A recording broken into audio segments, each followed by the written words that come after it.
Immigration Minister Andrew Giles today described today's bill to restrict these previously detained asylum seekers, many of them heinous criminals, as urgent.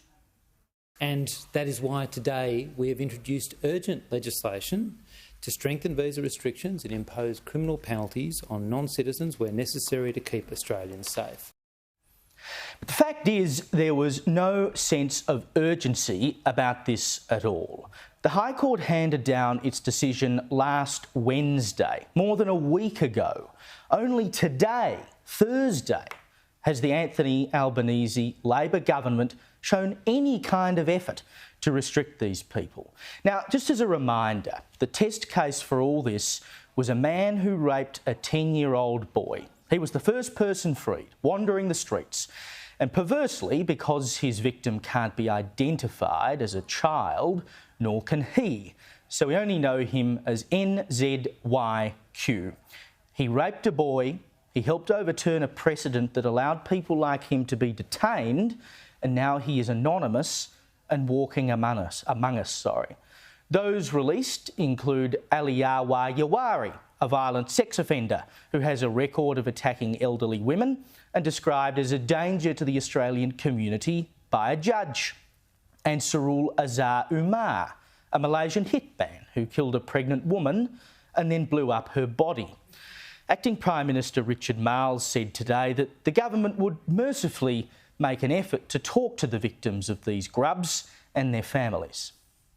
We will make our best efforts to communicate with the families of victims around not only the circumstances of the release, but the steps that the government is now taking in accordance with the legislation as amended that is passed this parliament. We will do our best efforts in relation to that. Well, I'm sure that'll allay their fears. Mr. or Mrs. Bureaucrat will call them up from the department to tell them that their rapist is out and about again. But it's okay, because we're going to put an ankle bracelet on the turd. Seriously. There are plenty of others: murderers, rapists, child abusers. More than half of the 92 people set for release had their visas cancelled due to serious criminality. These are the charmers who've been allowed back on our streets. 84 of them are out so far. There's another 340 on the cards. So the government found out last Wednesday, at the same time as the rest of us, that these people had been released. But the government knew well before the decision was handed down that the court case existed. Court cases don't happen overnight. I've been a court reporter. They take months, sometimes years, to make it to court. Now, while the government might have had some confidence in the fact that the High Court upheld the validity of indefinite detention some 20 years ago, they should have known this was a risk. They should have drafted a bill ready to go if these people were released, as indeed they were. But they didn't have that ready. The Senate was sitting last week. The government could have introduced a bill there and then and sent it down to the lower house on Monday to be signed off. Or if they didn't have it ready to go last week, they could have lobbed it in the lower house on Monday morning. But that didn't happen either. They weren't ready. Presumably they'd been sitting on their hands. And then what we did get today was weak as water. The government wanted the ability to impose ankle bracelets on these people if it wanted to do so. It wanted the ability to impose curfews on them if it wanted to. It was basically just window dressing, no compulsion whatsoever. But by the time question time came around, the government had given in to the opposition and agreed to make ankle bracelets and curfews compulsory and ban them from working with children and vulnerable people. The first is in relation to making curfews and electronic monitoring conditions mandatory, not discretionary. The second is requiring visa holders not to perform work or participate in any regular organised activity that involves contact with children. The third is requiring visa holders not to go within 150 metres of a school, childcare centre or daycare centre. The fourth is ensuring that each day of a breach of a visa condition be treated as a separate offence. The fifth is that if there is a visa holder who has been convicted of an offence involving violence or sexual assault, allowing the minister to put in place a no contact condition in respect of that individual. And the sixth is to establish mandatory minimum sentences in respect of those that breach this bill. What we have seen in the last few hours in the way in which we have cooperated across the aisle demonstrates that, notwithstanding differences and debate, Australia can look to their political leaders and their legislators as people who will act in their interest and work together to keep the community safe. Now, it was clearly the right move, but earlier in the day, the government was not entertaining the opposition's amendments at all. But Mr Miles clearly woke up and realised what they'd offered wasn't enough. Meanwhile, Greens Senator Nick McKim went on a deranged rant today about this being Albanese's Tampa moment. This is Anthony Albanese's Tampa moment. Labor's anti-refugee laws are going to be rushed through because Peter Dutton is insisting on it.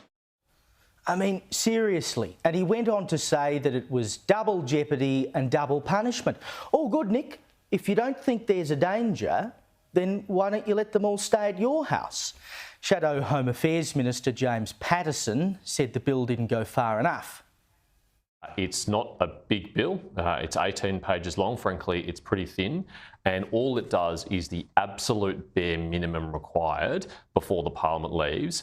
Our preliminary view is it doesn't go anywhere near far enough because none of the now 84 people who've been released, which, let's remember, include murderers, rapists and child sex offenders, will be redetained or otherwise protected from the community as a result of this bill.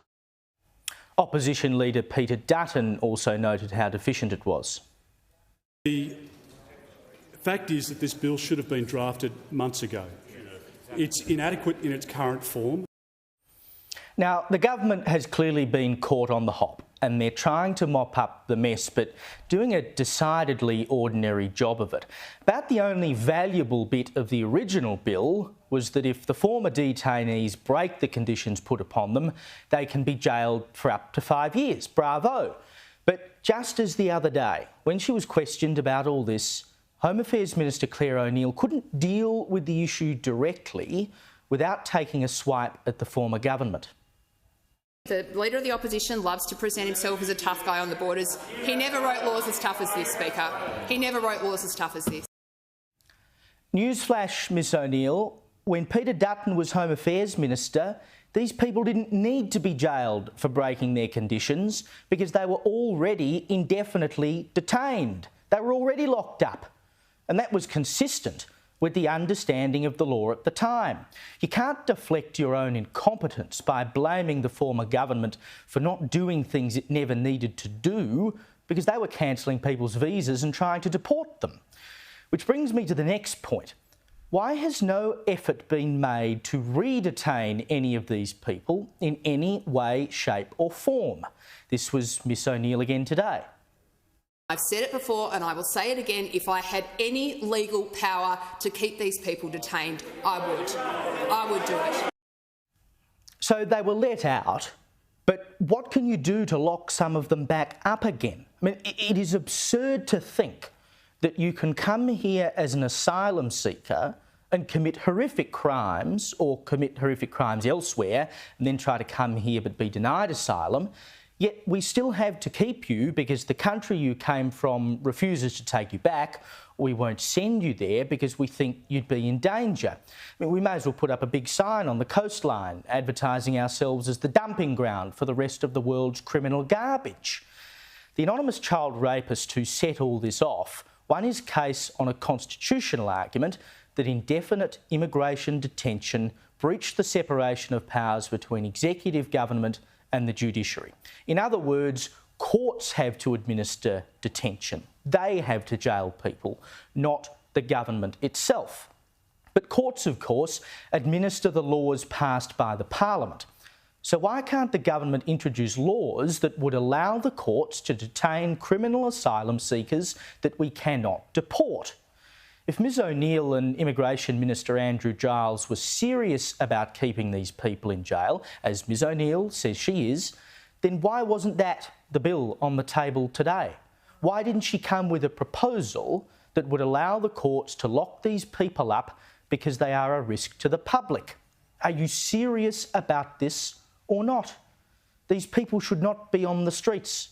Just because we don't want to send them back to where they came from because they might face the death penalty, and we disagree with that, or they're stateless, or their homeland won't take them back, or whatever else it is, it doesn't mean ordinary innocent Australians should have to live among them.